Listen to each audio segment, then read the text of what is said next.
Hello, everybody. Welcome to another episode of Differently Wired. It's a true pleasure to be with you all again. Quickly before I introduce myself and my co-host, I'll just inform any potential newcomers regarding what this show is all about. Differently Wired strives to provide advice and resources to those with mental health and autism-related issues. If you happen to be somebody or know somebody with these types of issues, we kindly suggest that you participate by listening or submitting a question. And I see a whole bunch of you there in the chat right now. Hi, guys. So glad to see you all here. Glad to see that you're chatting it up down there.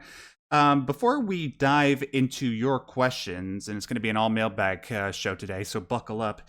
Here are the introductions. My name is Max Derrat, also known as your friendly neighborhood Simpsons kin. I have Asperger syndrome, also known as high-functioning autism, if you want to be specific about it. And I regularly do videos related to that subject on my channel, as a lot of you probably already know. My co-host is a coach who specializes in helping people with ADHD, but also autism and other diagnoses. He is John Tucker. John, how's it going? It's going great. Thank you, Max. Good. How was your week? Fabulous. Yeah, fabulous. So anyways, let's just jump right into things, guys, because we have a lot of stuff to get through. I just said we have an all mailbag show today. I have 12 questions lined up, so I don't know if we're going to get through all of them, but we're going to try our best. Anyways, before we get started, I just wanted to do the usual thing that I do. If you have a question that you want to see us talk about on the Differently Wired show, make sure to submit it one of two ways, okay? You can either email it to us, and we're getting tons of emails, but we're managing to stay on top of them so far. You can email it to us using the email that you see on screen right now, maxderrat@yahoo.ca. Or if you want to see your question discussed live on air, you can submit it right now. I'm talking to you guys in the chat right now. Submit it using the hashtag #DifferentlyWired on Twitter. Although, if you want to ensure that your question gets read live during this show, try using the super chat function down in the chat below. That way we can make sure that your comment is highlighted and we will definitely see it. Now, you ready, John? We got a lot of stuff to get through, and we're going to start with a question that comes to us from a guy named Christopher Coulson. No relation to the agent from the Avengers. Anyways, I assume. Should the possibility of a misdiagnosis dishearten me to seek one? Would a diagnosis from multiple individual therapists, etc., lower that chance? Well, first of all, I'm not a medical professional like John is, so he's going to take this away from me for a second. But I just wanted to ask John. See, when I first read this question, I thought the obvious answer was, well, with anything, you want to try and seek out multiple diagnoses, multiple opinions. That way you can sort of center on what it is just to get that confirmation. But you somewhat disagree? Yeah, I kind of do, because I've seen it backfire when people go for a variety of, therapists and opinions. If you go to 5 people, you will get 5 diagnoses. Some of them may agree, some of them may not agree. I've actually have had better luck when people found someone they found through a friend, through recommendations, someone they trusted. They go online, or someone recommends somebody, and there's a kind of an empathy. So if your diagnosis is XYZ and you're showing traits of XYZ, you can operate on that basis. Later on, you might discover there's some other piece of a diagnosis that creeps in, but you're doing the best you can with whatever information you're using. Now, the other thing, I have clients with 10 diagnoses. Yeah. So that's not really helpful. I mean, they have 10 different labels on them. So which one in this crapshoot are they going to select to work on? Well, the one they're going to work on is the one that causes the most negative impact on their life. So if there's a certain thing that's going wrong, you find the right professional, and he says, okay, I think it's this. And so let's try this approach. And you try it, starts to work. Okay. So it's a kind of an iterative process. And I think instead of a lot of therapists, I think you want to go for high quality. And Yeah. there's a number, yeah, you know what I mean? Yeah, I So know what you mean. Yeah, it's essentially because when you find somebody where there's sort of that, uh, I don't want to say intimate, but you know what I mean when I say that, that intimate attachment to the patient, there's a greater commitment to try and make sure that they're diagnosed correctly. That's why you go to your family doctor or something like that sure. rather than somebody random. However, I'm curious as to what you would say in this hypothetical situation. So let's say you were diagnosed by somebody that's close to your family or somebody that you or somebody else knows personally, and you still have some questions because the diagnosis that you received doesn't line up. What would you do in that circumstance? Excellent question. Here's the concept that I love. Actually, you are responsible for your health. Hmm. So you take this diagnosis, is not working. You were relying on it, but it's not quite right. So you need to do a little bit of homework. Yeah. In other words, you need to observe what's going on with you, and you can go back to that same person. Look, that stuff you prescribed is not working quite right. It doesn't seem to fit. And if you get the right response where you are listened to, then they will adjust. Like most physicians, you go back and forth to them on an issue, and they will say, "Oh, that didn't work. Okay, we'll try this." So it's not like just one thing, one diagnosis. So actually, it's funny. We should be talking this morning. I was chatting with a client in a different state, Hmm. a different state in the South, Yeah. who was in the process of switching therapists because he had discovered one therapist wasn't quite doing what he needed done. Hmm. So uh, back to first principles, you're responsible. You decide if the diagnosis is not working, you can try with the same person or switch to a different person. Right. So I guess just generally speaking, once you first start to seek out a diagnosis, try to do it with somebody that you trust, somebody that maybe somebody close to you can recommend wholeheartedly, Yep. Yep. and then see where it goes from there. There's another important piece to this, and that is the folks that listen to this show are pretty bright folks, Yeah, they are. and and some quite over the top bright. So a little knowledge can help them. In Yes. this case, it's not a dangerous thing. So it's a good idea if you got a diagnosis or you think you got one, find out more about it. You know, it's not all Google. I mean, you can Google is good, but uh, you should learn about what that means. So, for instance, if you have ADHD, there's tons and tons of books about ADHD, and some of them are really great. One of my favorite is by Oh, I know which one you're talking Hall- about. Hallowell and Rady, Delivered from Distraction. Very helpful. Hmm. I don't. You may have books on Asperger's that are like that. I don't happen to have that. Oh, yeah. What the hell is that one called? Oh, there's one called "Don't Look Me in the Eye." I can't remember who it was written by, but it was written by this guy I think who did pyrotechnics for the band Kiss. He's a really Okay. cool guy. Yeah, and some of the stuff that he talks about is fascinating in that book. So if you have Asperger's like me, check that out. There's another important thing that we're alluding to here, and that is when a person goes and studies the diagnosis, they're getting information about what's going on. So they're developing a sense of control over their life.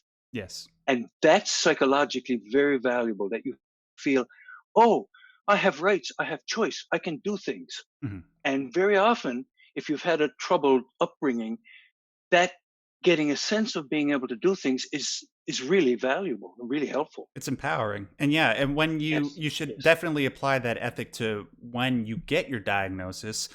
Even if it's with somebody that you really trust, push them to legitimize it. See what it is that they see in you that coincides with why they decided to give you a particular diagnosis. sure. Yeah.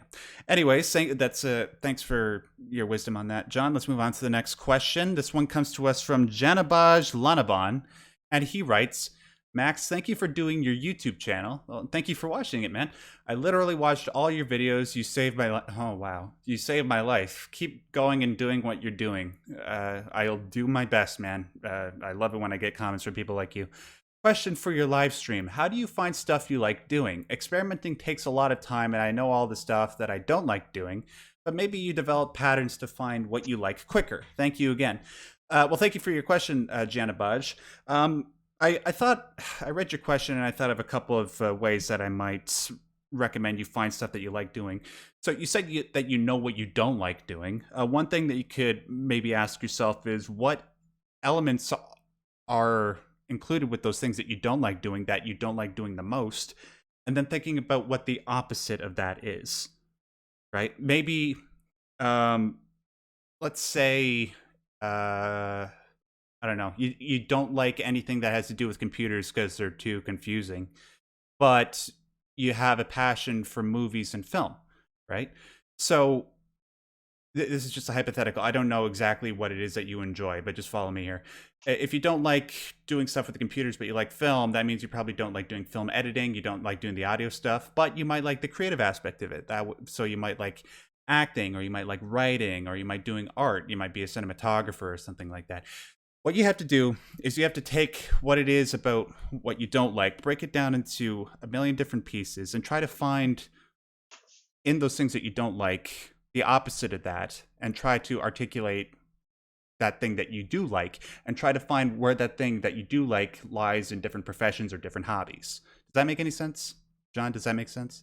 Yeah, I love it because, Okay. for instance, if you hate drums and noise, the opposite of that is not noise. Hmm. So you direct your attention toward calming things.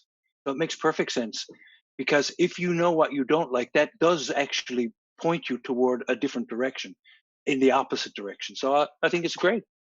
Great. Well, I'm so glad we dealt with that question so quickly. Let's move on to the next one. Thanks so much, Janabaj. This one comes to us from Jeremy Gomez. And Jeremy writes, "Hello, I'd like to know if it is possible to get diagnosed by a specialist over the internet. If so, where can I seek help?" Referring to Asperger's autism. Well, theoretically, you probably could. I just don't know. John, do you know anything about that? Yeah, a little. There is a group that I've been a member of for some time. They're headquartered in Singapore, believe it or not. They're called Ring MD, RING MD. And what they are is an online group of therapists, medical doctors, and the like who practice entirely online. Hmm, that's cool. Gotta love So you, Singapore for their tendency towards entrepreneurialism. That yeah, I really. so they set up the business there and they reached out to people all over the world to join and be part of their team. So that's one group. A more close to home kind of way is Psychology Today Therapist. Psychology Today is a magazine which has an online presence, and they have also listed thousands and thousands and thousands of therapists and coaches and so on, um, in every geographic region in North America and perhaps outside. So you can find um, um, therapists who are located in, to the left of Yonge Street in downtown Toronto, who specialize in uh, trauma-informed therapy. So this list is fabulous because it cross-checks the expertise with the complaint and with the method that people use to resolve the complaint. So that's a good resource. And the other thing is, I just, for fun, when I saw this question, Googled online diagnosis and treatment for autism spectrum disorders. And if you Google online diagnosis and treatment for autism spectrum disorders, up pops another bunch of people who specialize just in that online. Jesus, John, you're bringing out all the big guns here. You have all the answers today. I And this I'm is good. this is why I bring John on. He's the one that does all the work. I'm just the guy that sits at the back of the audience and asks all the obvious asked questions. Like I you said, you do all the work. I'm having fun. yeah. Well, you're having fun. Well, I'm glad. We need. That's why people come here to my channel. That is, although my Yep. brand of fun tends to be a little bit more immature, but I'm 25 years old. I've got to live while I can. Let's move on. Thanks for that, Jeremy. Let's move on to another question, and this comes to us from somebody named Anonymous. That's quite an unfortunate name. I'm kidding. It says, "Hello, my name is please my sorry. Hello, my name is please my name censor or I'll sue." Oh yeah, yeah. I remember reading his email. I had a trouble reading that first sentence. He's just saying, "Please censor my name or I'll sue." Uh, yeah. Sorry about that, Tom Cruise. I mean, anyways, I have high functioning autism and severe depression and anxiety. I'm frequently physically ill due to anxiety and had a PTSD flashback for the first time recently. I love media, books, movies, video games, but I have such great expectations about my future. I've been receiving invitation letters from Harvard because on a college survey, I said I wasn't college geared but had the credentials to apply near anywhere. Wow. I despise going to school and I can barely keep myself from screaming publicly. My parents are divorced and I live with my mother, who is very abrasive and rude to me and my brother, whom I suspect is also on the spectrum. She feeds us bull bleep rhetoric about college and how we need to benefit society, but I just want to follow my own path, independent of societal expectations. What should I do? First of all, thank you so much for submitting your question, Anonymous. But first of all, God, it freaks me out just how the questions that I receive from you guys parallel my life Hmm. so crazily. First of all, I would just say, what is your path? What is your ideal? And okay, so it seems to be media, right? Um, First of all, I'm sure you already know this, but it needs to be repeated. You can benefit society without going to college. I wish I realized that sooner because I bought into that narrative. But the way that colleges are going nowadays, the tuition fees are going up. People are being given, especially in Canada, free. Well, not free. They're getting loans to go to classes and major in disciplines that don't have much economic potential, thus causing prices to go up. Administrators are taking over faculties and universities, so it's a real big pain. And for people like me, I found myself learning a lot about stuff in media, which I also have a shared interest in on my own time, doing my own research. So that, I suppose one thing that you need to get across to your parents is that there are many different ways that you can go about pursuing your passion that don't involve university. One way that you can, what's the word? You can appeal to them. That's the word I'm looking for. Appeal to them is by emphasizing how important it is to get practical experience in the realm of media. If you go to university like I did to learn about movies and radio and producing that sort of stuff, mainly you just learn about theory. You don't get much practical experience. Whereas if you go to college, you get a lot of hands-on experience with cameras, with editing software, and all that. That's one good way of doing it. And by trying to appeal to your parents and trying to demonstrate to them how there's greater potential in doing that by taking like online classes instead of going to a prestigious university, that's one way of going about it. Also, if you love media, the most important thing that you can do, and trust me, this is coming from somebody who spent the last few years trying to make it in media. The most important thing you can do is build your portfolio.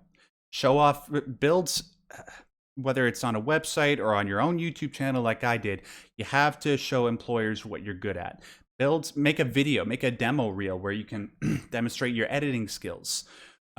Show your on-camera technique if you happen to be very good in front of the camera. You know what I mean? That's the most important thing that you can do. That's what I've done for my YouTube channel. And also, if again your parents are still having trouble understanding your diagnosis or believing that it's a real thing, I know sounds kind of bad, but just show her my videos.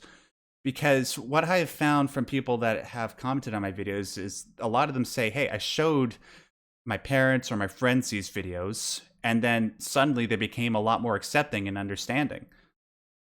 So maybe that's just one method. I'm not just trying to shamelessly self-promote. I'm just really trying to help as best I can. Anyways, John, did you have anything to add to this? No, your videos are very important, helpful learning tools, regardless of how it comes about. They're excellent. So, and not only that, they're third party endorsement of the process. So they have distance. You're not Anonymous is not trying to make the case on her own. I can't tell if it's a woman or a male or female. I'm not sure. Oh no, it's anonymous. I don't know either. Okay, because I kept reading it as though it's a woman, but it might not be. Anyway, Did you so just assume sure, his gender or her gender? yeah, there you go. Yeah, It's okay. must be the spelling of the name. Anyway, the videos are very valuable, useful tools. You sit down, you watch them together. But I'm also noticing frequently physically ill due to anxiety and had a PTSD flashback for the first time recently. I'll refer back to the answer I made about psychology today. Mm, If Anonymous were to look at psychology today, you can discover trauma therapists, people who specialize in developmental trauma or PTSD trauma. So this is obviously impacting Anonymous's life. mm, And if there's room for a therapist, that kind of a therapist would probably be very helpful to quell the anxiety. What they do with EMDR or sensory motor psychotherapy is they get the items that are flashing back and making you feel anxious, they get them to be like ordinary pictures of the past and not uh, um, upsetting your system so much. They're just there. yeah. So they kind of make them blah as opposed to terrifying. Awesome. Yep. Okay. Oh, okay. Sorry, I thought you were saying something else. Wow, we're going through these actually pretty quickly. I'm so thankful. All right. Thanks for submitting that, anonymous, whoever you are. Uh, it wasn't really Tom Cruise. I was just joking. Uh, Stephanie D. This question comes to us from a woman that we can confirm. I don't know many dudes named Stephanie. Writes, Hardly any. Hi, my name is Steph. I found your videos due to a few people who I knew had Asperger's to understand them a little better, so I really appreciate your videos. They really helped me. I'm really glad to hear that, Stephanie. My question needs a little context. I have two friends who have admitted to me that they have Asperger's and another friend who suffers depression, like myself. They are all amazing people who are very important to me. Well, they tend to be. There has been many occasions that people have either made rude or insensitive comments about their diagnosis, not exactly directed at the diagnosis, rather like pointing out to my Asperger's friend why they are so weird, or for my depressed friend, very controversial topics. So I have wanted to help them in that situation, but I don't want to make them feel different as they have both expressed they just want to act as normal as they can. How can I secretly help them out without pointing out their diagnosis? Thanks so much for sending that in, Stephanie D. It's very obvious to me just from reading your message how much you do care about your friends, and you sound like an absolute angel to your friends. I mean, if I had somebody like you who was concerned enough to send in a question like this, I'd be very grateful. First of all, what I would, it's sort of tricky because, like you said, there's the potential for somebody to be insulted. Uh, Even though I think even if they momentarily felt that, I assume that your friendship with them is still pretty strong, that you'd be able to work past that. But one way you can do it is you can politely inquire about their diagnosis, find a way to organically talk about it with them. I don't know how often they speak about it, but just if you happen to be talking to them one day in person or over the internet, just if it comes up in conversation, just ask about what it's like to live with it and show concern towards their frustrations.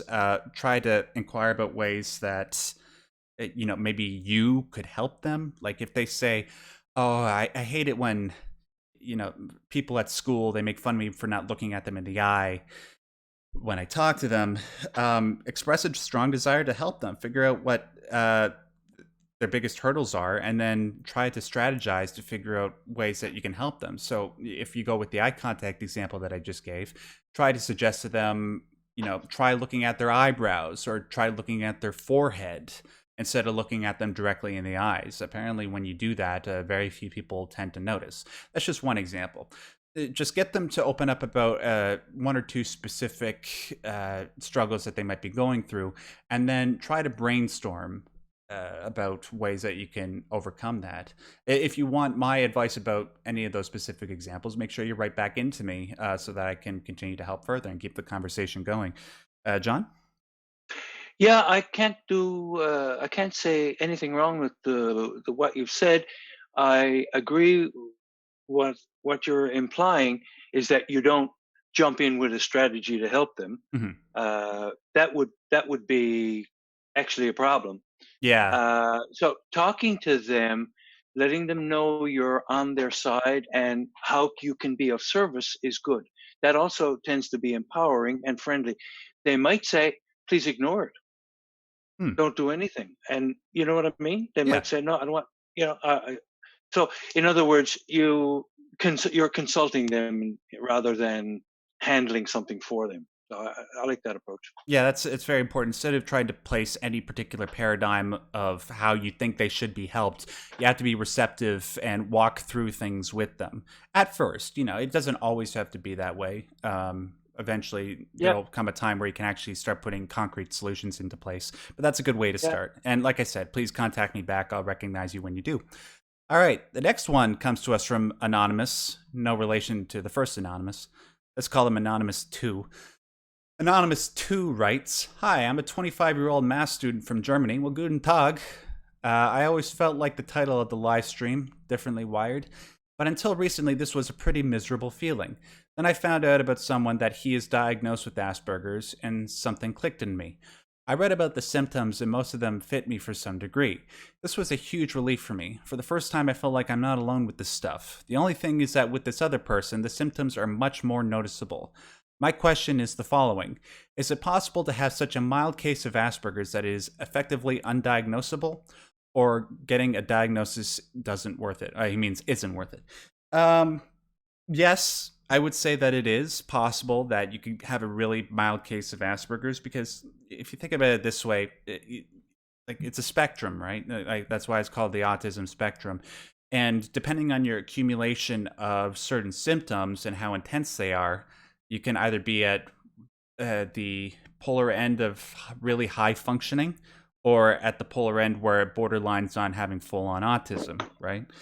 So even if, like, let's say you're just short of being able to get a proper diagnosis, that doesn't mean you still can't get any help, right? If you appeal to a medical professional like a therapist or a psychiatrist or a psychologist and tell them about how these issues are really bothering you, maybe they won't be able to give you a diagnosis right away or a diagnosis at all, but they can certainly single out which problems you are having the most trouble with and then give you help in that regard. So let's say you're just short of getting a proper diagnosis, but you tend to have a predominant collection of symptoms related to anxiety, right?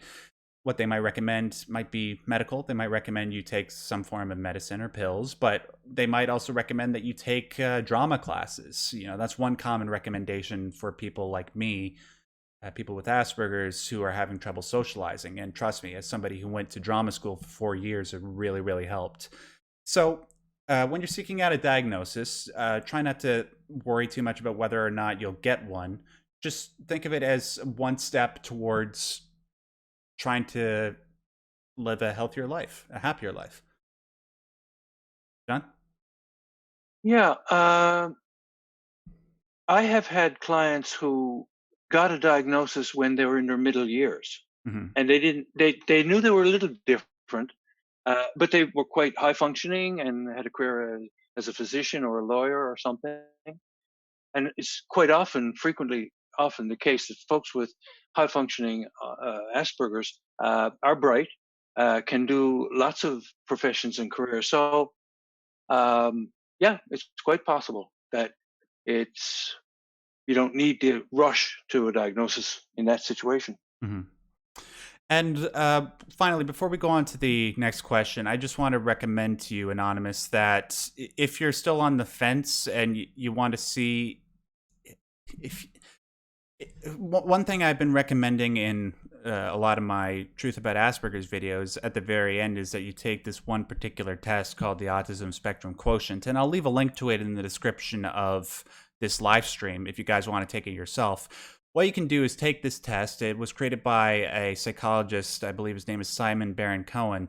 And basically, what it's supposed to tell you is that if you score a certain number, I think it's between 26 and 31, there's an 80% chance that you might have some form of ASD, and if you score higher than that, then you almost definitely do. Although there is a potential for confirmation bias, and just answering so that you get a certain result. But if you just want to take something that encourages you more to go and seek one out, just take this test and see what result you get. All right. moving on to the next question, and this one comes to us from Matthew C. And Matthew C. writes, Dear Max and Dr. Tucker, I am a 19-year-old who's always had issues with social skills and sensory issues as well. I'm currently getting tested for autism spectrum disorder, and I have a couple of questions for your next show. Why do you think some kids get diagnosed with AS at 3 or 4 and others don't get diagnosed until adulthood? Assuming it isn't because AS wasn't added to the DSM in the 1990s. I'm talking about after Asperger's was a disorder. Is it just a matter of them slipping through the cracks, or an actual difference between those diagnosed earlier and those diagnosed later? Secondly, do you think viewing autism as a spectrum is better or worse than the previous classification of it as various disorders including Asperger's? Finally, do you have experience with fixation on objects, and is that a typical Aspie thing? I've had a past with fixation on objects as opposed to people. Thank you, Matthew. Thank you very much for that, Matthew. Okay, so there's 3 questions there. Let's see. Let me see if I can answer the second one first. I don't think there's much of a problem with changing the definition from Asperger's to autism spectrum disorder or high functioning autism. The reason why I continue to refer to it as Asperger's syndrome is just for pragmatic reasons. You know, when you say high functioning autism, people can't as quickly create an image in their minds as to what that means. But if you say Asperger's disorder, it's a lot easier. So that's why I continue to use it. But as far as whether or not it's better or worse to use it, I don't see much of a difference there. Let's see, what else? Finally, do you have experience with fixations on objects, and is that a typical Aspie thing? It's a typical Aspie thing. I don't think I have fixation on objects myself, but you know, you see this everywhere when it comes to people with high functioning autism. Like, I just finished talking to somebody on Twitter. I think her name was Vera. And she was telling me about how much she loves coding. And she loves coding so much that she actually edits Wikipedia, if I'm not mistaken. And she loves it. And she goes to conventions about this sort of thing. So, yeah, obsession with computers and software, that's definitely one example of that. John, do you want to take the first question? Sure. People on the spectrum are all over the map. So some will slip through the cracks simply because it's not obvious. The other thing, though, is that when you have in a school system or so, preschool, whatever, have to go through all this extra work, if it looks like it could be sort of normal, there's a tendency for people not to dig in too deep unless there's certain obvious traits and behaviors that can't be understood. If you're kind of on the edge, you're missed. Of, you know what I mean? So it's what teachers want is for everybody to work along happy and get stuff done. And you know, they really don't want to dig into a lot of detail about stuff if by not paying too much attention to it, it's a minor thing that will go away. Right. You know, it's just a behavior trait that you know, and you'll grow out of or something. You know, a lot of these things people thought, well, they'll grow out of it. Really, no. But that's part of that issue about the different times of being diagnosed. And maybe the reason why some people don't pick up on it might be the same case with me. Like, when I was a kid, I was very quiet. I didn't emote very much, and people just assumed that was just a trait that any average kid would have. They just don't speak very much. They didn't. Yeah. Whereas, you know, if I did speak up, maybe my symptoms might have been a little bit more recognizable. But I guess I didn't, for whatever reason. Well, that's an odd phenomenon, because what tends to happen in school with ADHD is boys get diagnosed much more quickly than girls because they're typically primarily hyperactive, Yes. whereas girls are typically primarily inattentive. So the girls are quiet and well behaved. The boys are climbing up the drapes. So Yes. you know, they get spotted quicker. And that's one of the reasons why boys aren't doing as well in school nowadays. But that's a topic for another time. Let's move on to... Sorry? No. Okay, let's move on to the next question. Burning through these. By the way, before we move on, I just want to remind you guys that we're just past the midpoint of the show. We will be taking your live questions in a second. I just wanted to remind you before we move on that if you want to submit a question so we can talk about it live, make sure you use the Twitter hashtag differently wired, all one word, which you should see on screen right now. Or if you want to ensure that your question gets read at the end of the show, make sure you send in a super chat because that way it'll be highlighted and we can see it. All right, moving on to the next question, and let me just get rid of Matthews here. And this one comes to us from Marcus Mason. Dear Mr. Max Derrat. Oh, he said Mr. That makes me feel prestigious. I was diagnosed with Asperger's syndrome 8 years ago in 4th grade. I live in a small religious community. I was criticized and told I was a demon ever since the third grade and started having meltdowns. I went through a long process and I am under control 99% of the time. I get picked on immensely whether students make fun of my interests, which I am very passionate about, or making fun of me because I startle very easily. They also pick on my sensory weaknesses, they also use my sensory weaknesses against me, almost always sound, whether it's squeaking styrofoam or dragging nails down paper. I get dismissed for it not being on purpose, even though they laugh at seeing me squirm. I slip up and I'm the one who gets in trouble. I don't get violent at all when I react. I'm at a career school, and if I go back to my home district, I get treated worse. I didn't do anything to them, but I just beat mentally to Kingdom Come, and I wanted to know if you had any suggestions or tips to help me in these situations. Sincerely, Marcus Mason. Oh, God. Well, first of all, Matthew, obviously, thank you for sending that in, and I'm really sorry that you're having to go through with all this. Once again, it's striking, and it's also anger-inducing how much my experiences parallel those of other people who have AS. I'll just give a couple of recommendations, and I'll let John jump in. First of all, obviously, you need to tell somebody if you haven't already. If you can't, tell your parents, obviously. If they don't respond, tell a teacher. If not, tell an advocate. Go outside of your school. Go outside of your friends or immediate family. See if there's somebody that can help you. Like, for example, John. Like, I'm sure that he'll what's the word? Propose the definite advantages of talking to a coach and having them advocate on your behalf. Also, if you're at school and there are ways that you don't have to socialize with people, or times where you don't have to socialize with people, and you want to try and diminish their ability to use loud noises or odd noises against you, see if your school allows you to wear headphones so that you can listen to music, or even if they're just white noise headphones. I don't know. That's one way that I got through most of my high school career, which is just making sure that I can listen to music whenever possible and not have to deal with the loud noises that were going on around me.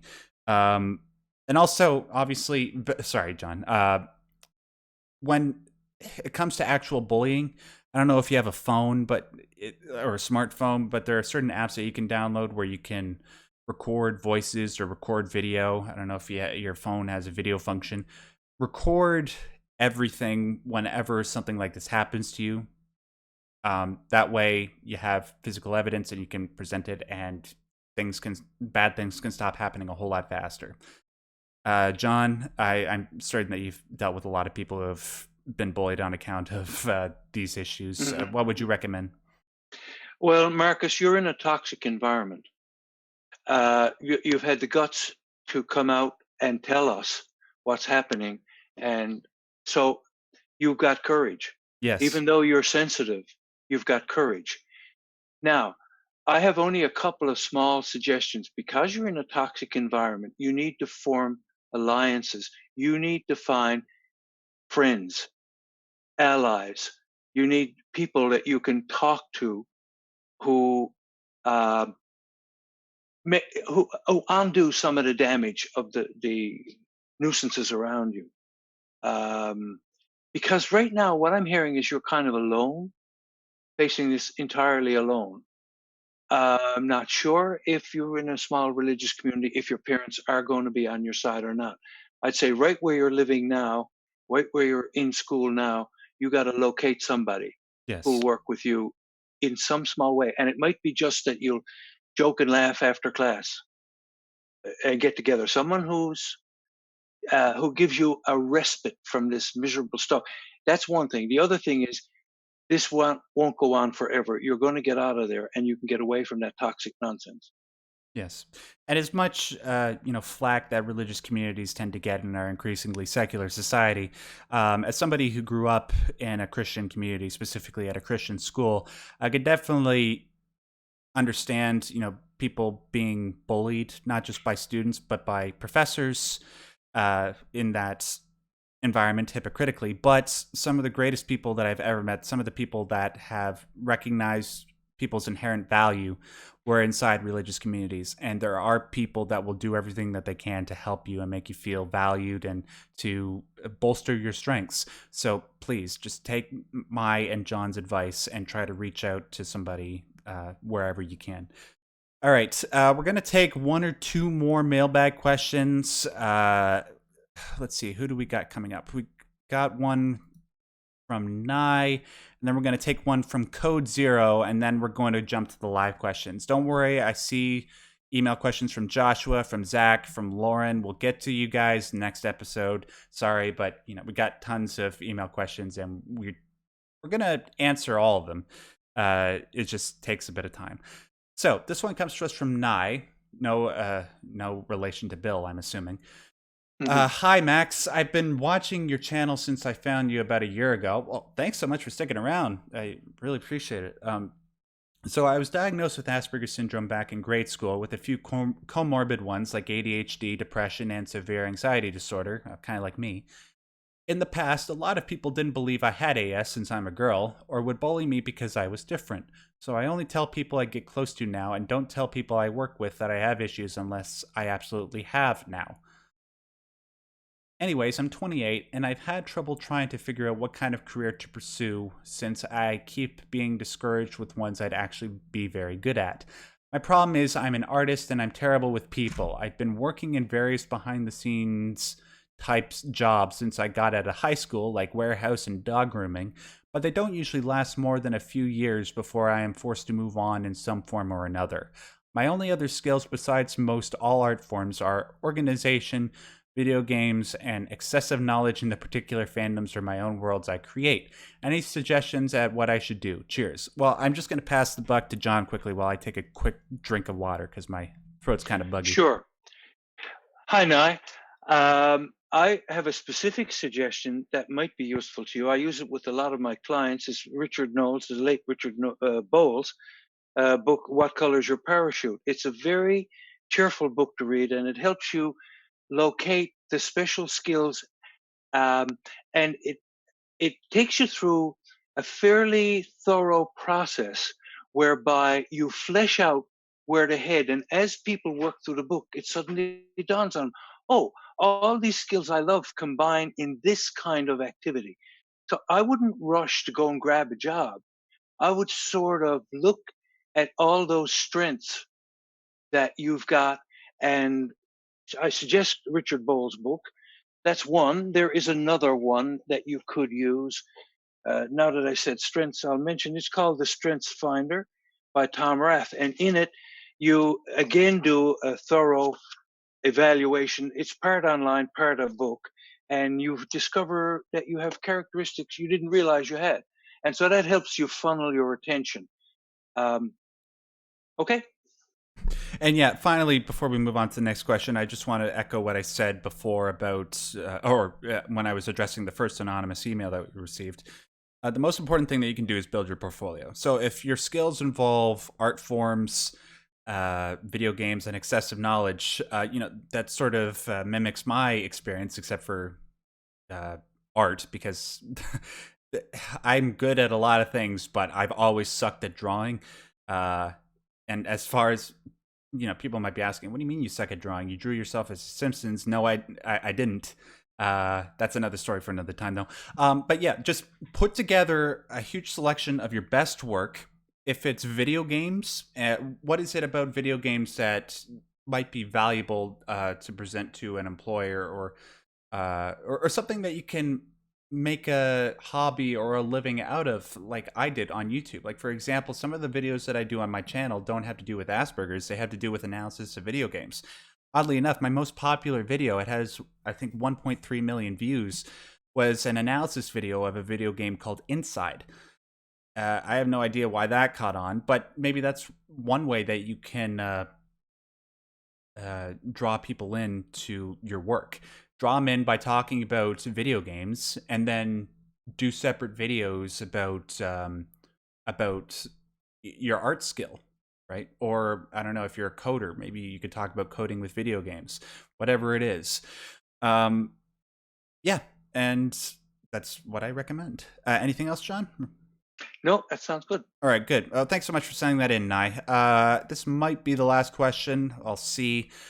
Code Zero writes, "Hi, Max and Mr. Tucker. I'm writing in as a student preparing to move on to higher education. I've discussed the prospect of a diagnosis with my parents sporadically throughout the past 4 years, but nothing has come of it. A school counselor I worked with tried to advocate on my behalf a couple years ago, and my parents refused to join the discussion. They promised on multiple occasions to work with me, but never delivered. How can I convince my parents to take my concerns seriously? Thank you for taking the time and energy to make the stream. I think both of your efforts are really cool." Well, we think you're really cool, Code Zero, and I'm not just talking about your badass name. I'm talking, of course, about your personality, of course.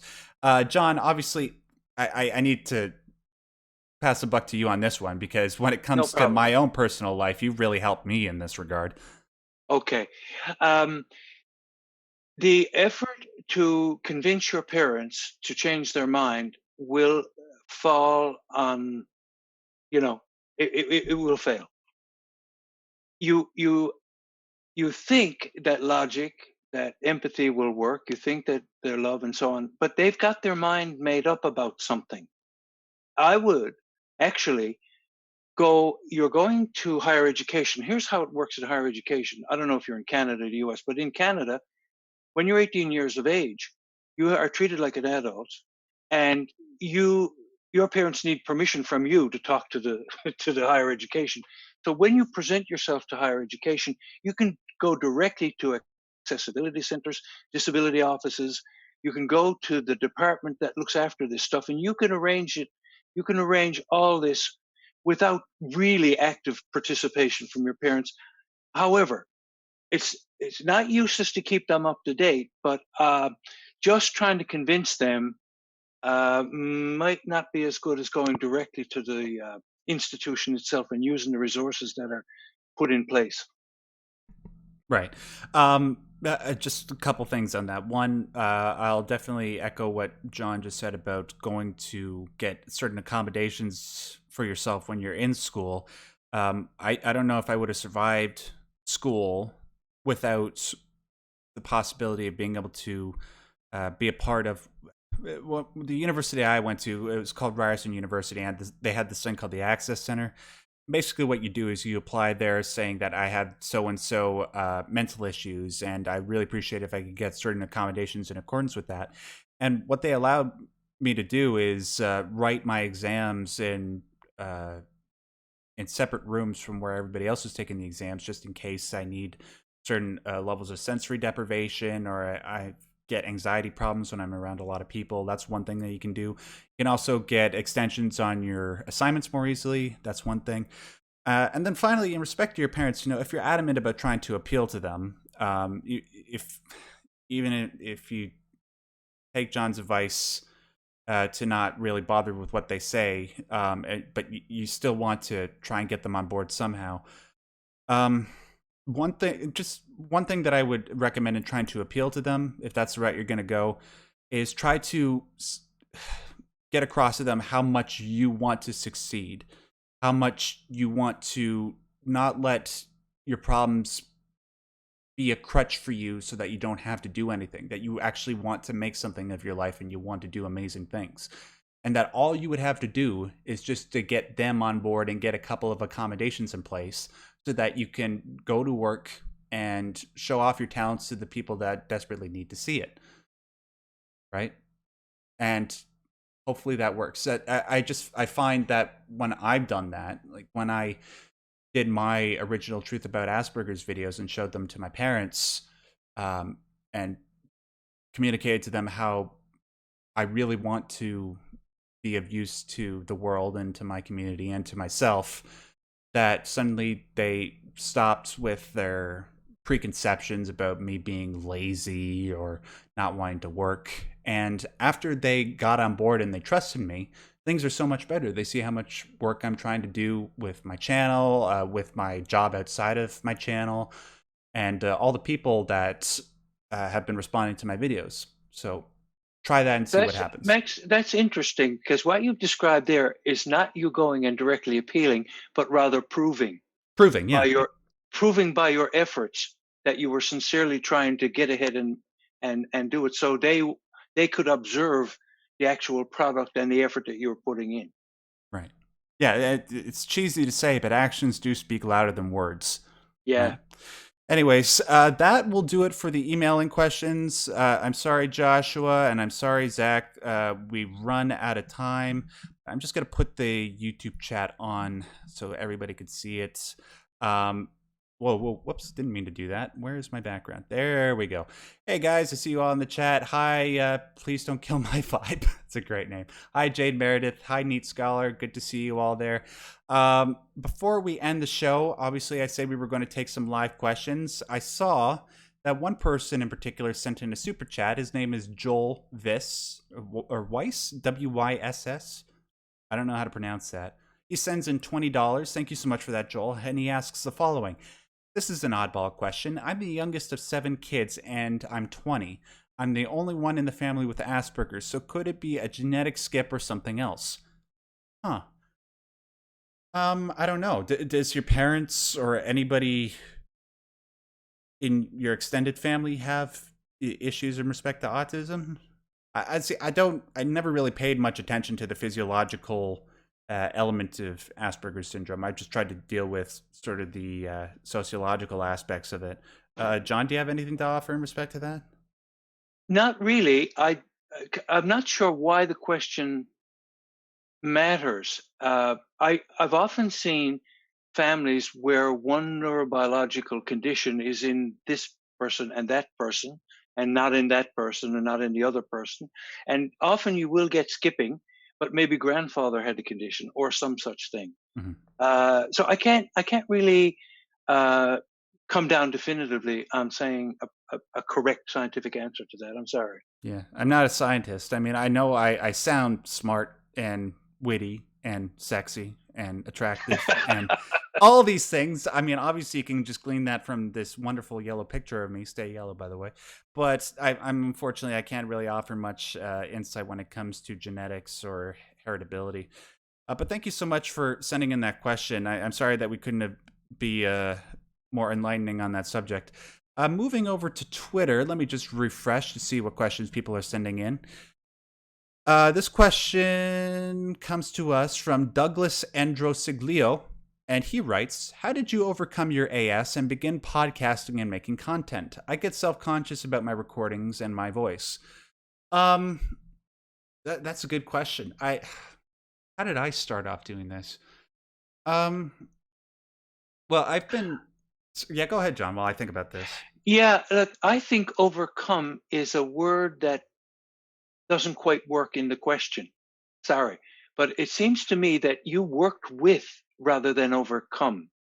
And for the most part, for my clients, it's a question of, oh, I have this talent and this skill and this um, characteristic. How can I make it work for me? Mhm. So I think if you think of overcoming um, the way your brain works, you'll probably be going around in circles.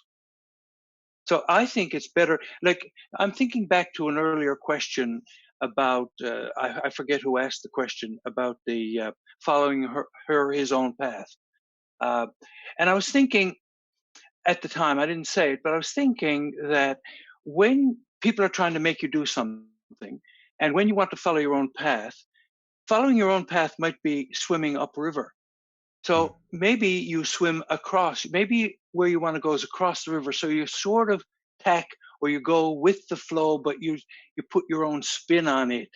It's a kind of a metaphor for partially doing what people want you to do, but actually aiming your own way. So, because we live in a world that's designed like it is, you can't absolutely have everything your own way all the time.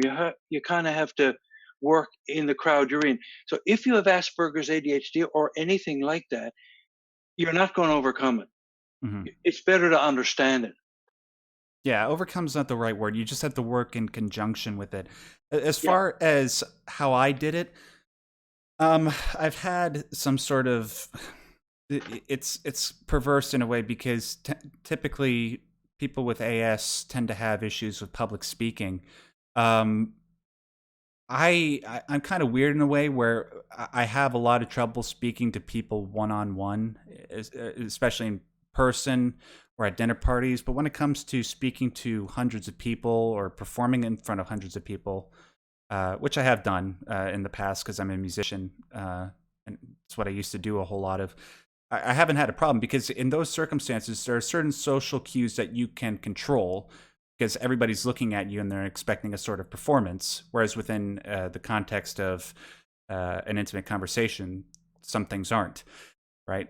So, going to drama school, that really helped me develop my ability to speak. But even then, prior to starting YouTube, I had some problems. So, as far as how I overcame them, you just have to work through it. Take little baby steps. See what things you can do, and see what you can put together so that you can appeal to people. Like my first video on YouTube, I think was just me responding to something stupid that I read in the news, and I just spoke honestly. I found that I had trouble speaking off the cuff, like just off the top of my head, so I had to write a script. Um, and if you're not very good at writing a script, then just write a paragraph, or maybe the video can be a minute long. You know how short attention spans people have nowadays. You could do 1 minute videos where you're speaking, or you don't even have to do videos where you're speaking. I do videos on my channel all the time where it's not just me speaking. Like I have several comedy videos or gameplay videos where I don't say a single word, but I just put off my editing skills to the test, and people seem to like it. There's many different paths forward, and just going back to what John said, you just have to figure out a method that works best for you instead of trying to adapt to one particular paradigm, or taking my advice entirely and trying to apply it to yourself. You just have to sort of stumble forward a little bit and fail a little bit like I did so that you can figure out a groove that works best for you and move forward with that. Hopefully. Does that make sense, John? Perfectly. Okay. So, anyways, we've reached the end of the hour, so we're going to have to close off the show. Listen, thank you so much, everybody, for joining us. We really appreciate all the people that are participating with us live. I see you in the chat right there on the screen. And I really appreciate all the people that are sending these questions, who leave these really long, heartfelt messages talking about their negative experiences. It's really humbling to know that I or John might be able to help you through these tough times, because believe me, at the end of the day, once you get the accommodations that you need and the resources that you have, you can truly start to live life the way that you want to and be happy instead of being envious of people that don't have Asperger's. Because I'm speaking from experience, and John, he's been a particular help with me in that regard. Before we conclude, I just want to remind everybody of a couple of things. First of all, let me just bring this up again real quick. If you want to see your question discussed on a future episode of the Differently Wired Show, we stream every Wednesday at 7 p.m. Eastern Standard Time. Make sure to submit it using this email that you see on screen, maxderrat@yahoo.ca. That's maxderrat@yahoo.ca. And we've been doing a pretty good job staying on top of them, so I can pretty much guarantee if you submit them right now, you'll get them read on the show. And finally, if you want to support this channel, you can do so financially or not financially. Allow me to explain. First of all, we don't have a Patreon yet. I'll put out a video explaining why that is, and why we don't have a Discord, but something like a Patreon and a Discord are going to be coming soon, so stay tuned for that. But right now, if you want to support us financially, there's a PayPal link down below in the description box, so feel free to submit whatever you can. It really helps us to pay for the software, like the program Zoom that we're using right now that really helps us. Though I understand a lot of you might be coming here because you can't really afford uh, some more expensive options. So one thing that you can do that really helps us out, and I'll explain to you how much this helps us out in a second, is just by taking this video or taking any of my Asperger's related videos and sharing them. Just share them with one person, whether it's somebody that needs to hear about it, somebody that doesn't have AS or a mental health problem and might need to be enlightened about certain things, or maybe somebody that really desperately needs help. Just share this particular stream or another video with them. And let me tell you, after I suggested people do this on last week's stream, John, this is going to blow your mind. In 4 days, I got 400 subscribers. Holy cow. Yeah, and I got, and a bunch of them came to me saying, "Hey, somebody shared these videos with me, and I came here, and I love your content. Please don't stop what you're doing." So, guys, Excellent. if you really want to help us out, that's the best possible thing that you can do. Just take this video and share it with somebody. And it's been awesome so far, and I can't wait to continue doing this show in the future and doing more videos like this. Before we conclude, I just want to thank John, as always, for doing this show with me. He's an invaluable asset to the show, and I don't know if I could do something like this without him. And John, anything you want to plug before we conclude? No, thank you, Max, for your kind words, and say good night to everybody, and do something that shows that you care about yourself and you're looking after yourself. Yes, because you are valuable, and I'll repeat what I say at the end of all those Asperger's videos I do. You do deserve to be happy. Yep. Yep, you deserve to live a happy life and to live a meaningful life. And I can attest to that. I'm thankfully at a point where I'm doing that, and it's my responsibility to try and help other people see that they deserve it as well. So, until next Wednesday, guys, have a lovely, lovely evening.